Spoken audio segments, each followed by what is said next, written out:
دل کی بیماریوں کے لیے یعنی روحانی بیماریوں کے لیے روحانی طبیب کی ضرورت ہے۔ خداوند متعال نے انبیاء اطہار، انبیاء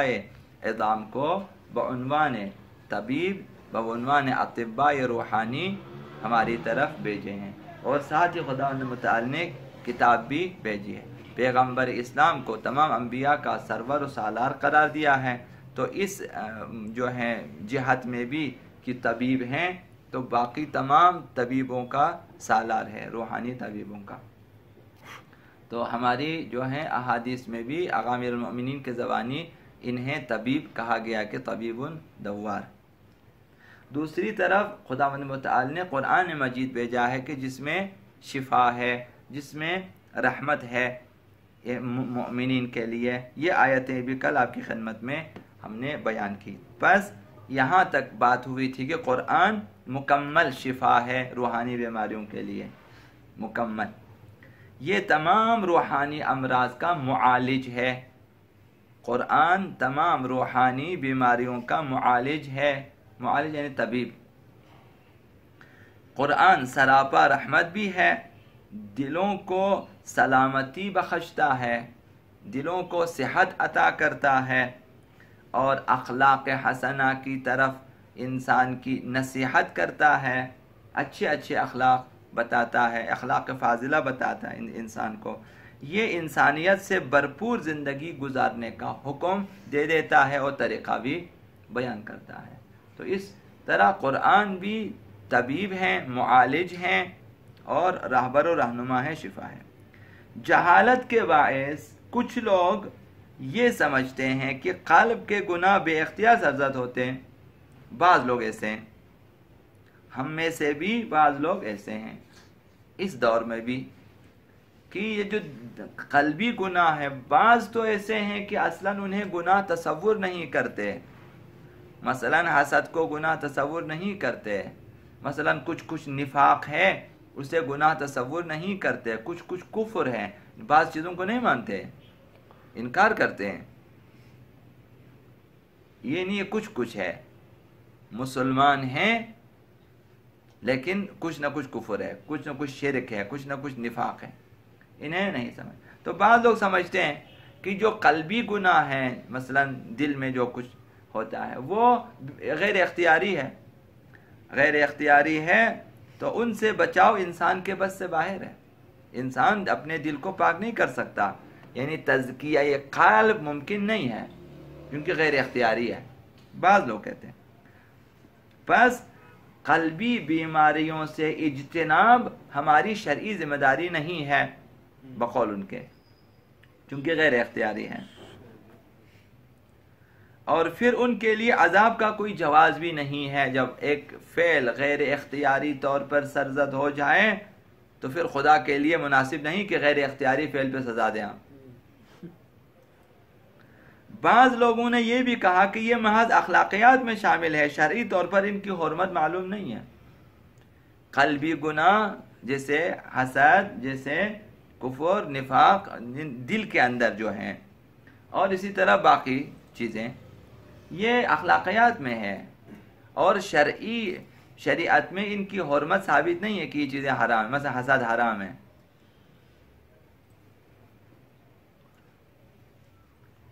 ایک ایسے ہی فرد کا خیال ہے، یعنی بعض ایسے افراد کا، کہ عصیان قلب ایک غیر اختیاری اور فضول خیال ہے جو بعض اوقات دل میں گھر کر لیتا ہے، لہذا اس کی روک تھام مشکل ہے اور یہ شرعی ذمہ داری کی ضمن میں نہیں آتا۔ تو بعض لوگ اس طرح اپنی جان کو جو ہے آزاد کر لیتا ہے کہ بھئی ہم آزاد ہیں، یہ چیزیں اصلا گناہ نہیں ہے۔ اب ایسے لوگوں کے لیے پیروکار بھی بہت ملیں گے۔ بعض مکاتب فکر ہیں، بعض فرقے ایسے ہیں جن کے ائمہ اس قسم کی چھوٹ دے دیتے ہیں، تو ان کے گرد چکر لگانے والے بہت ہوتے ہیں، کیونکہ یہ ایسے امام ہے جو ہمارے لیے ہر گناہ بھی اٹھا لیتا ہے، نماز کو بھی اٹھا لیتا ہے، روزے کو بھی اٹھا لیتا ہے، ہمیں پاکیزہ کرتا ہے۔ تو یہ بھی اس قسم کے،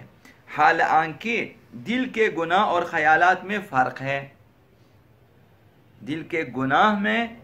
اور خیالات میں فرق ہے، اور وہ بھی باریک سا فرق ہے۔ خیالات کا ٹھکانہ دل ہے اور اس کی روک تھام ہو سکتی ہے۔ اگر پہلے سے موجود ہوں دل میں خیالات تو آپ نکال بھی سکتے ہیں، جبکہ قلب کے گناہ باقی رہ جانے والی چیزیں ہیں۔ مثلا ایک شخص کو آپ نے شراب کی دکان پر دیکھا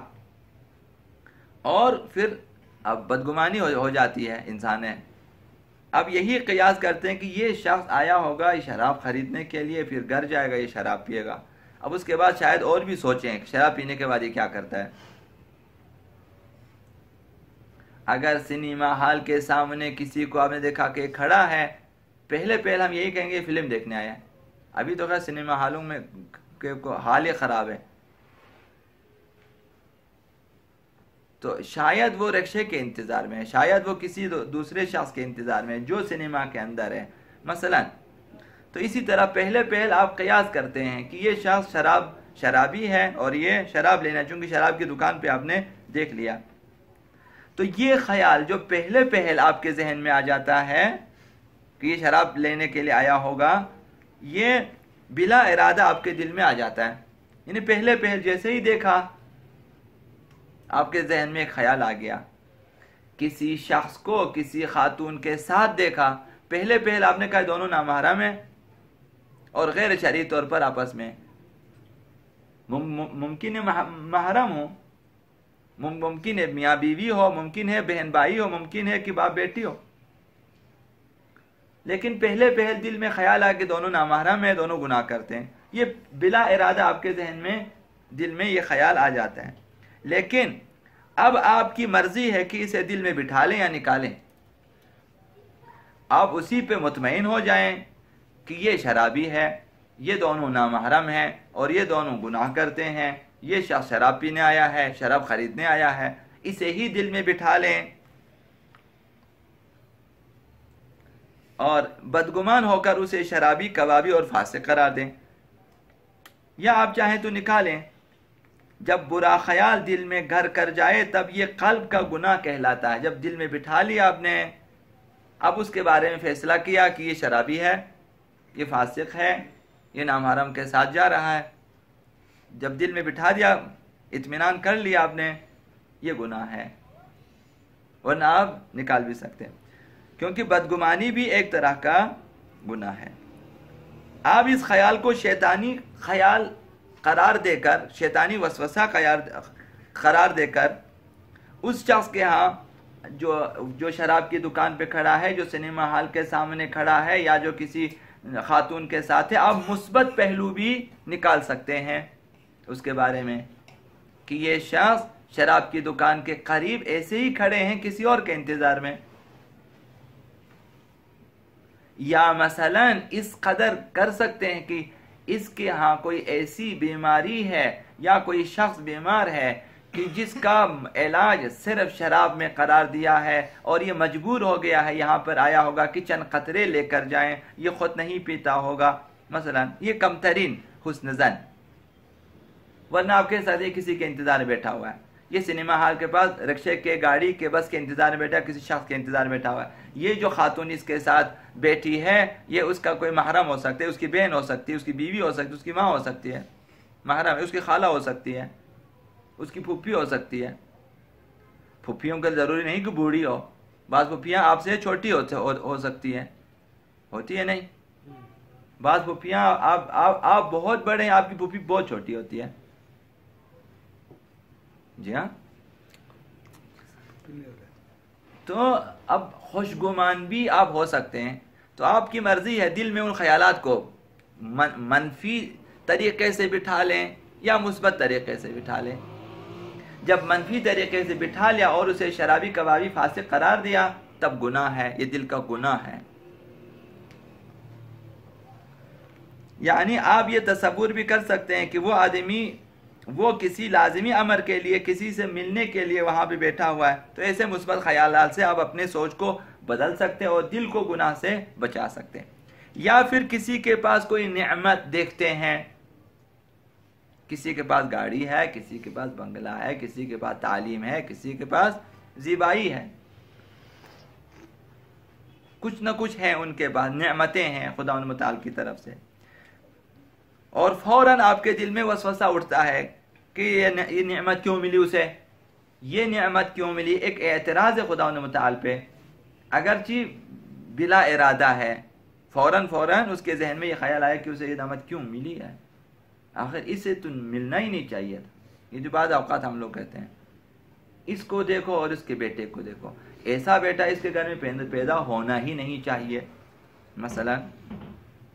اسے نہیں معلوم کہ مصلحت الہی یہ ہے، مشیت الہی یہ ہے کہ یخرج المیت من الحی و یخرج المیت من الحی، کبھی زندے سے مردے، کبھی مردے سے زندے خدا پیدا کرتا ہے، کبھی کافر سے مومن پیدا ہو جاتا ہے، کبھی مومن سے کافر پیدا ہو جاتا ہے،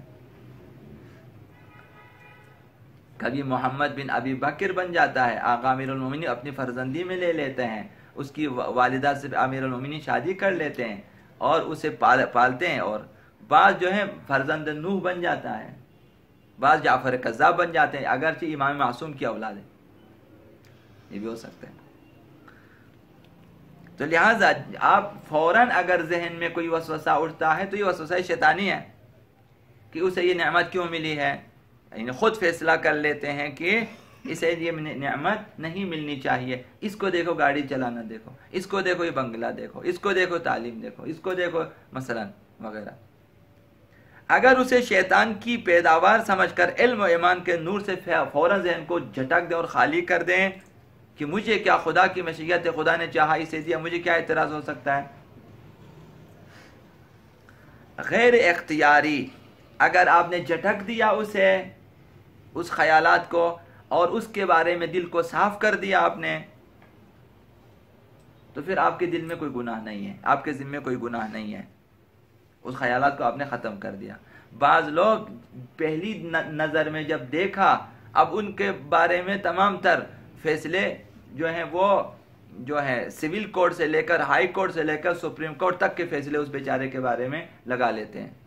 اور پھر اس کے پیچھے نماز نہیں پڑھتے، اس کے ساتھ نماز نہیں پڑھتے، اس کے گھر نہیں جاتے، پھر سلام نہیں کرتے۔ میں نے اس کو دیکھا ہے ایک خاتون کے ساتھ مثلا،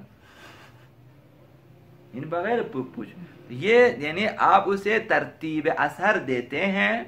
اس شخص کے بارے میں، جبکہ آپ کے پاس کوئی شرعی جواز اور دلیل قرآن و سنت سے نہیں ہے،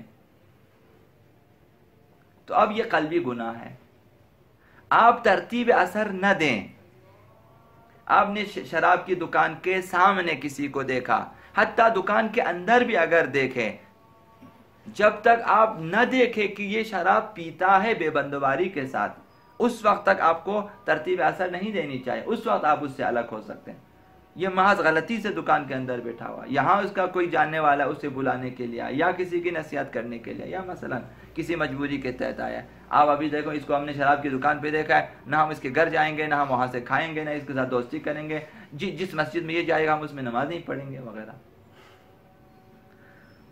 تو لہٰذا اگر جھٹک دیا، ذہن کو کلیئر کر، ترتیب اثر نہ دیں، جیسے آپ پہلے ملتے تھے اب بھی اسی طرح سے ملیں، جب تک آپ کو شرعی طریقے سے ثابت نہ ہو جائے کہ یہ شخص فاسق ہے۔ غیر اختیاری قبیح خیالات بخشے جا سکتے ہیں، یہ جو غیر ارادی ہے، غیر اختیاری ہے، دیکھا فوراً ذہن میں ایک تصور آیا کہ یہ دو نامحرم جا رہے ہیں، فوراً تصور آیا کہ یہ شخص فاسق ہے، فوراً کسی کی مونچھیں داڑھی دیکھا کہ دہشت گرد ہے، یہ جو فوری خیالات ہیں یہ بخشے جا سکتے ہیں۔ جب یہ خیالات ہوں، یہ نعمت اس کو اللہ تعالیٰ نے عطا کی ہے اور اس میں مصلحت پوشیدہ ہے، تو بہتر ہے کہ اب آپ کے اوپر گناہ نہیں ہے۔ اگر آپ نے اسی اعتراض کو رکھا کہ اسے غلط دیا ہے یہ نعمتیں، حسادت، خدا کے امور پر اعتراض کفر ہے، اور خدائے بزرگ برتر اس سے بہتر نعمت آپ کو بھی عطا کر سکتا ہے، اسے اس سے بھی بہتر عطا کر سکتا ہے۔ ضروری نہیں ہے یہ مال و دولت وہ چیزیں ہیں جو فرعون کو بھی۔ قرآن میں آپ دیکھیں جا بجا کہ ہم بعض لوگوں کو اس قدر دے دیتے ہیں، پھر ہم انہیں ان کی گرفت کر لیتے ہیں۔ پیغمبر اسلام سے کہا کہ آپ لوگوں کو جو کچھ ہم نے دیا اس کے بارے میں دل تنگ نہ ہو جائیں، یہ ہم نے ان کی آزمائش کے لیے دیا ہے۔ تو بہت سارے لوگوں یہ وہ مال و متاع ہے جو فرعون کو ملا ہے، بہت زیادہ۔ رضینا قسمت الجبار فینا لنا علم وللجحال مال، ان کے بارے میں انہوں نے بتایا کہ ہم اس قسمت پہ تقسیم پہ راضی ہیں کہ خدا نے ہمیں علم دیا، جاہلوں کو مال دیا ہے۔ تو مال و دولت کا ہونا ضروری نہیں ہے کہ یہ شخص کہ یہ مستحق نہیں ہے. ہم بھی مستحق نہیں ہیں, ہمیں بھی بہت کچھ خداوند متعال نے دیا ہے. اگر یہ خیال آپ کے دل میں گھر کر لیا اور آپ یہ آرزو کریں کہ یہ نعمت اب اس کے پاس نہ رہے, اب یہ دل کا گناہ شمار ہو جاتا ہے, اب یہ حسادت ہے.